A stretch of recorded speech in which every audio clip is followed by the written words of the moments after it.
Pemanasan sebelum lari udah, pendinginan setelah lari udah, tapi lutut masih sakit aja. Ini kenapa ya? Kita bahas di Fit with Mel kali ini ya.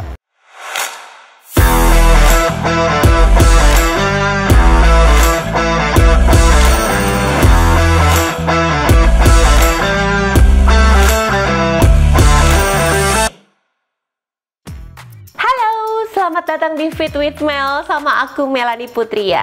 Kemarin ada yang nanya sama aku, Kak Mel, aku tuh udah pemanasan sebelum lari, setelah lari pendinginan, tapi kenapa ya pas dipakai lari lutut tetap aja rasanya sakit? Oke, gini teman-teman. Jadi kalau cedera itu khususnya pada lutut itu bukan serta-merta hanya dikarenakan kamu tidak pendinginan atau pemanasan. Ya, bukan hanya karena itu, tapi penyebabnya banyak sekali. Di antaranya adalah kamu memiliki poor posture. Poor posture itu artinya postur kamu ketika berlari dalam kondisi yang tidak ideal, sehingga memberikan impact yang sangat besar ke bagian lower body kita. Kalau atasnya udah nggak bener, udah bongkok begini pas lari gitu ya, udah pasti bagian lower body akan merasakan dampak yang berat. Terus yang kedua, ini juga menjadi salah satu penyebab dari cedera pada pelari, pada kita, yaitu imbalance muscle. Jadi otot tubuh kita itu tidak balance teman-teman, antara yang kiri dan yang kanan. Kadang-kadang yang kanan lebih kuat, benar, apalagi kita tidak kidal, pasti lebih dominan. Yang kiri pasti lebih kurang aktif, betul ya? Nah, itu udah bisa menjadi salah satu penyebab cedera juga. Atau misalnya imbalance muscle dalam konteks ada yang overactive muscle, ada yang underactive muscle. Apalagi tuh Kak Mel? Gini, overactive muscle itu adalah otot yang terlalu kuat, ya, dominan kerjanya. Sementara yang underactive muscle itu adalah otot yang lemah, yang weak, yang nggak pernah dilatih. Jadi karena itulah kita butuh banget teman-teman yang namanya strength training untuk bisa melatih si underactive muscle atau si otot yang lemah ini. Dan kita juga perlu melakukan yang namanya stretching untuk bisa melemaskan kembali si otot yang overactive atau yang terlalu capek atau yang overuse. Banyaklah itu sebutannya ya. Jadi underactive muscle, overactive muscle itu tidak balance. Itu yang menjadi PR utamanya kita. Berikutnya, sepatunya salah. Kalau kamu maksain lari, sepatunya nggak cocok sama kamu, atau sepatunya bukan sepatu lari, otomatis udah pasti kamu punya resiko yang lebih besar terkena cedera. Berikutnya apalagi? Running gait atau biomechanics bahasa kerennya. Formnya kamu, langkah kakinya kamu, irama kakinya kamu, cara mendaratnya kamu, cara narik kaki ke belakangnya kamu. Semua itu perlu dipelajari teman-teman tekniknya. Nah, satu lagi nih, kamu juga harus sadar buat teman-teman yang baru aja memulai lari, jangan buru-buru ngerasa, oh what happened, kenapa tiba-tiba kaki aku sakit semua. Ya udah pasti, karena baru mulai, badan juga pasti akan adaptasi, badan akan menyesuaikan. Untuk kamu juga yang tiba-tiba kepengen nambah mileage, pengen nambah intensitas, misalnya, wah gue mau lari 10K deh dari yang tadinya 5K. Nah itu udah pasti badan juga perlu adaptasi, sehingga ada beberapa hal yang memang jadinya sakit karena sebelumnya nggak pernah dipakai, sekarang dipakai. Sebelumnya tidak kuat, sekarang dipaksa untuk kuat. Sebelumnya sama sekali tidak pernah dilatih, sekarang overuse. Itu semua penyebabnya. Panjang ya. Nah sekarang kita spesifik dulu pada lutut nih, karena banyak banget yang mengeluh cedera pada lutut. Oke, kalau kamu ngerasain sakit pada lutut, itu bukan hanya lututnya aja sebenarnya yang bermasalah. Jadi gini, kalau lututnya sakit, bisa jadi bagian-bagian lain di sekitar lutut kamu lah yang bermasalah. Contoh, otot paha depan atau quadricep. Itu kan nyatu sama lutut ya, nempel. Kalau quadricepnya overuse, overactive atau terlalu tight, terlalu capek, dia pasti akan mempengaruhi kerjanya lutut kita. Atau misalnya bagian hipnya kamu nih tight, bagian pinggul. Nah itu udah pasti kalau pinggulnya tight, turunnya kemana? Turunnya ke arah lutut juga. Atau misalnya betis betis kamu itu tight banget teman-teman, kaku, nggak pernah stretching, udah pasti akan berdampak juga kemana? Ke lutut. Jadi semua otot dalam tubuh kita itu nyambung, muter, terkoneksi. Jadi artinya kalau sakitnya kamu itu ada di lutut, bisa jadi masalahnya bukan di lutut, tapi di bagian lain. Nah, hari ini aku mau ajak kamu untuk melatih bagian-bagian otot yang ada di sekitar lutut kita yang bisa membantu mengatasi rasa sakit akibat cedera lututnya kamu ya. Kita mulai yuk. Oke, kita akan masuk ke bagian exercise-nya. Tapi sebelum mulai exercise, kita stretching dulu ya teman-teman. Aku udah punya kursi kecil di sini. Kalau kamu punya kursi kecil di rumah juga bisa dipakai. Kita akan mulai dengan men-stretch bagian hamstring. Karena seperti aku bilang tadi, kalau sakit di lutut, belum tentu lututnya yang bermasalah. Bisa jadi otot di sekitar lutut yang bermasalah. Hamstring ini ada urusannya sama lutut. Jadi kita coba angkat satu kaki ke atas. Lalu kita coba untuk men-stretch bagian paha belakang kita atau hamstring. Ingat teman-teman, ketika kita mau turun ke bawah seperti ini dan merasakan lebih ada tense di bagian paha belakang, jangan rounded gini ya badannya, nggak boleh. Tapi coba tetap straight badannya, tetap lurus. Turunnya mulai dari bagian pinggang. Nah, turun ke bawah, boleh tangannya taruh di lutut. Kerasa ketarik ya. Inti dari stretching adalah kamu nggak boleh ngerasain sakit. Sakitnya harus sakit enak. Sakit enak tuh gimana ya? Tapi sakitnya tuh nggak boleh sampai yang terlalu menderita. Tapi kamu merasakan ada tense, ada rasa stretch di bagian paha belakang kamu. Kalau mau kerasa di calves atau di bagian betisnya kamu, boleh sedikit diangkat jari-jari kakinya, ditarik ke belakang seperti ini. Nah, ingat sekali lagi, no rounded, straight, turun ke bawah. Makin kamu majuin badan kamu makin kerasa. Tahan 30 second, lalu bergantian kanan dan kiri. Jaga agar hip kamu tidak miring-miring ya. Tetap ke depan, jaga keseimbangannya. Turun ke bawah, ingat tidak boleh rounded sekali lagi. Boleh diangkat bagian jari-jari kakinya kalau mau merasakan bagian calves juga. Atur nafas. Oke. Itu adalah stretching yang pertama. Sekarang kita masuk stretching yang kedua. Yang pertama buat hamstring, yang kedua untuk quadricep atau paha depan. Lutut erat kaitannya dengan quadricep karena nempel ya, paha depan dengan bagian lutut kita. Jadi kalau mau stretching untuk quadricep atau paha depan, kamu boleh balik bangkunya. Terus kamu pegang ya. Terus angkat satu kaki, aku akan miring aja biar kamu gampang lihatnya. Nah, kebanyakan dari kita stretching quadricep seperti ini adalah yang dilakukan nih. Mundur sedikit ya, nih lihat. Nggak akan ada urusannya sama paha depan kalau seperti ini. Nggak akan ada rasa ketariknya. Jadi yang harus kamu lakukan adalah upper body-nya harus lurus ya, bagian atasnya. Terus kamu tarik sedikit ke belakang kaki kamu sejajar dengan kaki kanannya kamu nih, kiri aku yang lagi aku stretch ya. Di squeeze bagian bokongnya sebelah kiri, tarik ke belakang. Nah, badan tetap lurus, jangan turun seperti ini. Jangan juga arching ke belakang, tapi coba di-engage core-nya, tarik ke belakang. Rasakan bagian quadriceps kamu yang saat ini sedang di-stretch, ya. Oke, 30 second bergantian. Ingat, bukan cuma begini, tapi tarik ke belakang. Jaga tetap lurus, hip square. Oke, itu stretching yang kedua. Sekarang stretching yang ketiga untuk iliotibial bend syndrome. Wih, namanya keren banget, tapi nyebelin. Jadi kalau misalnya di bagian hipnya kamu kaku, ya, di sini tight, udah pasti dia akan turun ke bawah, ke bagian lutut, akan kasih impact ke bagian kneecapnya kita atau tempurungnya kita, patelanya. Nah, terus ini nih akan jadi masalah biasanya di lutut bagian luar. Teman-teman pelari mungkin merasakan hal ini ya, ketika lari kita menyebutnya biasanya runner's knee. Untuk bisa men-stretchnya adalah kamu pegangan sama kursi lagi atau sama tembok pun juga bisa. Sekarang kita akan coba untuk stretch bagian kanan ya. Artinya bagian yang akan di-stretch harus lebih dekat kepada bangku. Dia harus ke belakang ya. Terus kita coba untuk aku geser sedikit. Nah, kalau misal kamu nggak ngerasa bagian hip yang kanan ini terstretch, kamu boleh mundurin lagi kaki kamu atau ditekuk kaki kirinya. Nah, oke.